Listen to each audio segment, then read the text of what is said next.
হরে কৃষ্ণ কৃষ্ণ কৃষ্ণ হরে হরে, হরে রাম রাম রাম হরে হরে। বন্ধুরা, আজ 12ই জুন 2025, জ্যৈষ্ঠ মাসের শেষ বৃহস্পতিবার।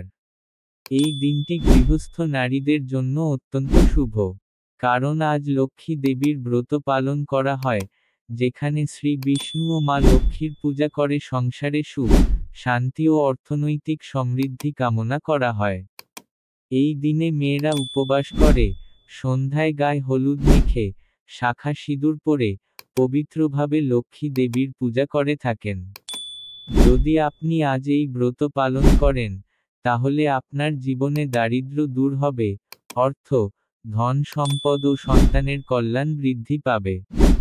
তবে একটি গুরুত্বপূর্ণ বিষয় মনে রাখবেন, এই শুভ দিনে কিছু খাবার মুখে তোলা একেবারেই উচিত নয়, কারণ শাস্ত্র মতে, এগুলো খেলে জীবনে আর্থিক বিপর্যয়, কলহ এবং দুর্ভাগ্য দেখা দেয়। এই 3টি সবজি আজ খাবেন না, জ্যৈষ্ঠ মাসের শেষ বৃহস্পতিবার। 1. বেগুন, ব্রিঞ্জল। বেগুনকে অশুদ্ধ ও তামসিক খাদ্য ধরা হয়। লক্ষ্মী ব্রতের দিন এটি খেলে আর্থিক সমস্যা বৃদ্ধি পায়। 2. পেঁয়াজ ও রসুন, অনিয়ন এবং গার্লিক। এরা রজ ও তম গুণে ভরপুর, তাই ব্রতের দিন এড়িয়ে চলাই শ্রেয়। 3. মোচা বা কাঁচা কলার তরকারি, বানানা ফ্লাওয়ার র বানানা কারি।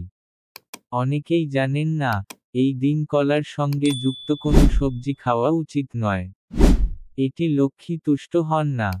আজকের দিনে ভক্তিভরে লক্ষ্মী নারায়ণের পূজা করুন, নিষিদ্ধ খাবার থেকে বিরত থাকুন, আর আপনার সংসারে সমৃদ্ধি, শান্তি ও কল্যাণের প্রার্থনা করুন। শ্রী শ্রী লক্ষ্মী দেবী জয়ন্তী। ওম নমো নারায়ণ।